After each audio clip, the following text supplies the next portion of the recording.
Hello, my name is Gary Nash. Welcome back to the farm. Today we're going to be talking about composting. Composting is a great thing to do on the home farm. It's good for the environment.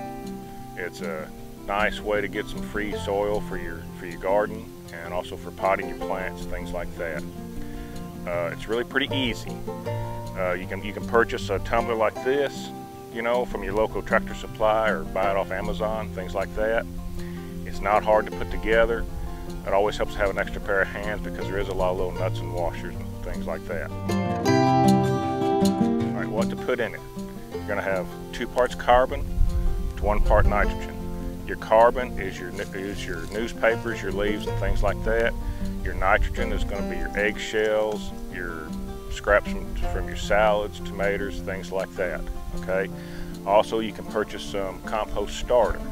Okay, to help get you going. Once you start composting, you can always use your cured compost as a source to start your next batch. One thing you want to remember is do not put any type of dairy products, meats, bones, weeds, things like that in your compost. On this tumbler, it's real nice because on one side it has a clock and the other side it has a plus sign. It's also got 2 chambers in it. Okay, so you can start on one side, and then when you have this side finished, then you can start another batch on the other side. We're going to do this in layers, okay? We're going to start with the compost starter, then we're going to put some browns in there, and then we're going to put some greens in there, and you want to layer it, ending with brown on top. Okay, we got a puppy dog in the picture. All right, we want to start with 2 cups of the compost starter.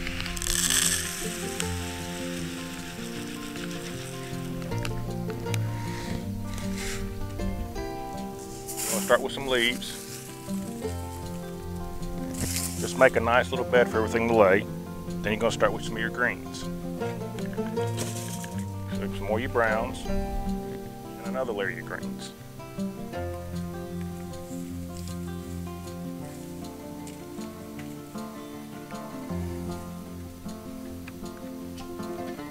And then ending with your browns.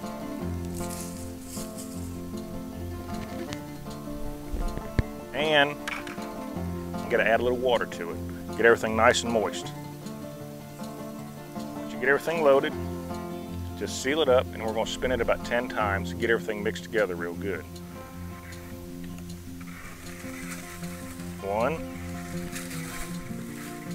10. There you go. Once you've established your compost, you want to turn it every 2 or 3 days, or as you add scraps.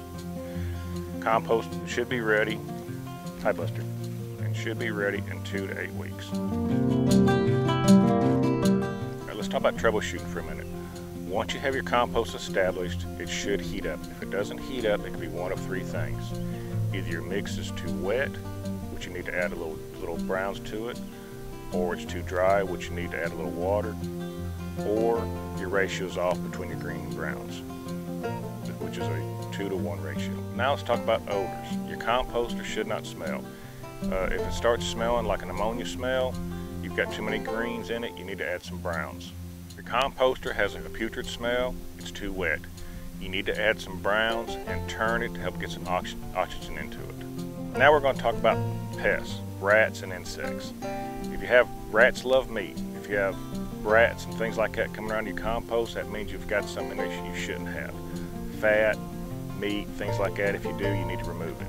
Flies and insects love uncovered waste.